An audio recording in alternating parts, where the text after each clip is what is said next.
सुबह वायन की आंख खुली तो टेहंग उसके साथ नहीं था। एक नज़र पूरे कमरे पर डालकर बाहर आई। उसका इरादा सोनू के पास जाने का था। ये क्या, टेहंग सुबह सुबह ही चले गए?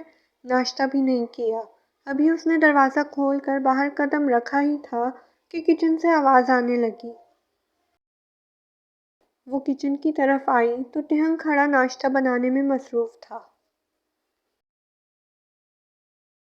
टेहंग में उठ तो गई थी। आप हटें पीछे, मैं बनाती हूँ। वो उसके हाथ से चाय का कप लेते हुए बोली। तुम आराम करो। तुम्हें आराम की ज़रूरत है। डॉक्टर ने कहा है कि तुम बहुत कमज़ोर हो। और मैं भी बिल्कुल डॉक्टर की तरह ही सोचता हूँ। बहुत कमज़ोर होती जा रही हो, कुछ खाया पिया करो। तुम्हारे अलावा कोई नहीं है मेरे पास जो मुझे मेरे टेहंग कहकर बुलाएगा और मेरे डिम्पल से प्यार करेगा। टेहंग ने उसका गाल चूमते हुए कहा और उसके हाथ से कप ले लिया।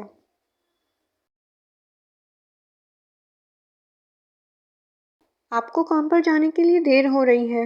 लाएं दीजिए, मैं बनाती हूँ। वायन ने एक बार फिर नाकाम सी कोशिश की। आराम से बैठो, मैं कहीं नहीं जा रहा। जब तक तुम बिल्कुल ठीक नहीं हो जाती मैं काम पर नहीं जाऊंगा। टेहंग ने चाय कप में उंडेलते हुए कहा। इतने में उसका फ़ोन बजने लगा। उसने वायन को फ्रेश होने के लिए भेज दिया। वो फ़ोन की तरफ मुतवज्जा हुआ। देखा तो जिमिन उसे कॉल कर रहा था। वो एक हाथ से नाश्ते की ट्रे उठाकर बाहर आया और दूसरे हाथ में जिमिन से फ़ोन पर बात करने में मसरूफ़ हो चुका था। तुम कब तक आओगे डेविल? हमें विक्रम दादा को रिसीव करने के लिए भी जाना है। तुम और जंकुक चले जाओ। और हाँ, मासूमा को भी ले जाना। मैं आज नहीं आ सकता। जब तक वाइन ठीक नहीं हो जाती तब तक मैं नहीं आऊँगा। डेविल, ये तुम क्या कह रहे हो? तुम्हें पता है विक्रम दादा तुम्हारे भरोसे यहाँ पर आए हैं और तुम एयरपोर्ट रिसीव करने भी नहीं जाओगे? कितना बुरा लगेगा उन्हें। जिमिन ने परेशानी से कहा। मेरी बात सुनो जिमिन। वाइन से ज़्यादा मुझे कोई इम्पोर्टेंट नहीं है। वाइन की तबीयत ठीक नहीं है, मैं नहीं आ सकता। तुम संभाल लेना सब।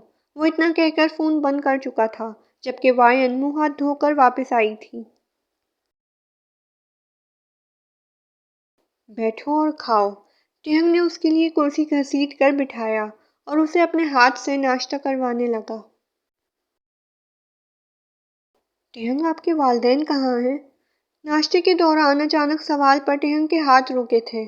फिर उसके चेहरे पर खोजती नजरों से कुछ देखने लगा, लेकिन वहां सिवाय भरोसे के और कुछ न था। फिर संभल कर बोला। मेरे पापा की डेथ हो चुकी है और माँ पाकिस्तान में रहती हैं। मैंने बहुत कोशिश की कि उन्हें यहाँ ले आऊं, लेकिन वो यहाँ नहीं आना चाहती।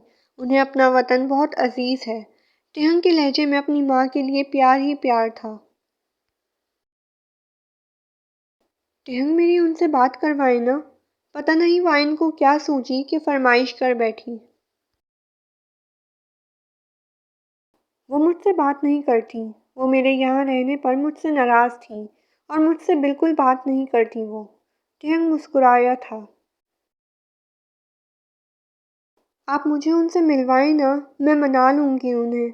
वायन ने यकीन से कहा। मुंह खोलो और खाना खाओ। बहुत बातें करने लगी हो तुम। खाते हुए बातें, सोते हुए बातें, ड्राइविंग में बातें। तुम्हारी बातें कभी ख़त्म नहीं होती क्या? वो उसे ज़बरदस्ती खाना खिलाते इधर उधर की बातों में लगाने में कामयाब हो चुका था।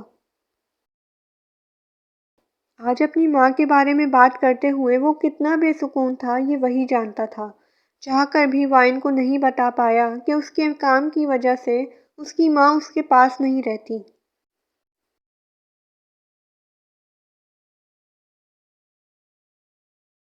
डेविल कहाँ है? तुम लोग मुझे ठीक से बता क्यों नहीं रहे? एक तो वो मुझे लेने एयरपोर्ट नहीं आया, जबकि वो जानता है कि मैं उसके भरोसे यहाँ आया हूँ। वो इतना गैर जिम्मेदार तो कभी नहीं था। विक्रम दादा अभी आकर डेविल के ऑफिस में उसकी सीट पर बैठा था। यह हिम्मत सिर्फ दादा में थी। दादा, आप आराम करें। डेविल से आपकी इंशाल्लाह शाम में मुलाकात होगी। वो कोई ज़रूरी काम निपटाने गया है। मुझसे भी ज़रूरी कोई काम है उसके लिए? हैरत है वैसे। उसे मेरा पैगाम दे दो कि मेहमानों से ज़रूरी और कुछ नहीं होता। वो मुस्कुराए थे।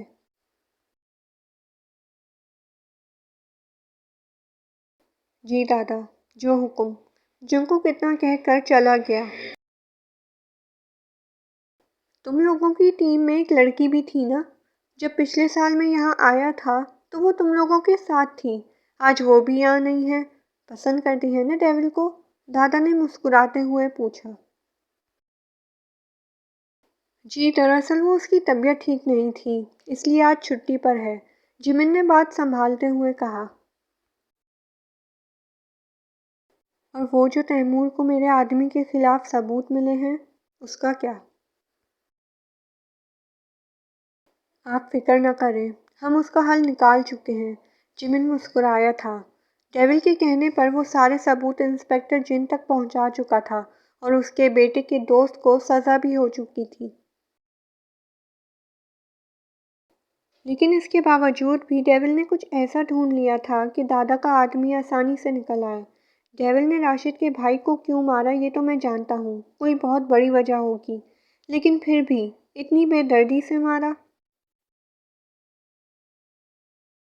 मुझे डेविल से बात करनी है, उसे बुलाओ यहाँ। जो भी ज़रूरी काम है बाद में कर लेगा। फिलहाल उसे कहो सबसे ज़रूरी काम उसका यहाँ होना है, अपने दादा के पास। जिमिन हाँ में गर्दन हिलाकर चला गया। हज़ार कहने के बावजूद टेहंग ने बाहर से ही खाना ऑर्डर किया था। टेहंग क्या हो गया है? अब मैं इतनी भी बीमार नहीं हूँ। वाइन रूठे हुए लहजे में बोली।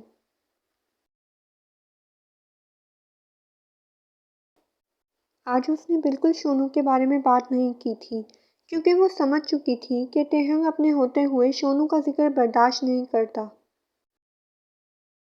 जब तक तुम बिल्कुल ठीक नहीं हो जाती, खबरदार जो किसी काम को हाथ लगाया। हालत देखो अपनी, इतनी कमज़ोर हो तुम। ऐसा बंदा तो मैं भी डिज़र्व करती हूँ। मतलब यार हम सब डिज़र्व करते हैं ना? हाँ पता है, हवा आकर मुझे अपने साथ उड़ा के ले जाएगी। उसने टेहन की कई बार कही हुई बात दोहराई। इसीलिए तो कहता हूँ जब बाहर निकलो मेरा हाथ पकड़ कर जाया करो, मुझे साथ ले जाया करो। हवा का कोई भरोसा नहीं है। वो मुस्कुराया था। टेहन मुझे फातिमा बीबी से बात करवाएं। अब तक तो उन्होंने अम्मी का नंबर भी ले लिया होगा। वो जो कई दिनों से बात करना चाहती थी, आज उसका अच्छा मूड देखकर कह डाली। बेबी, इस वक्त मेरी और तुम्हारी बात हो रही है ना? छोड़ दो सबको, मेरे बारे में बात करो। वो उसे मज़ीद अपने करीब खींचते हुए बोला। आपके बारे में ना? तो ठीक है, फिर मेरी अपनी अम्मी से बात करवाएं।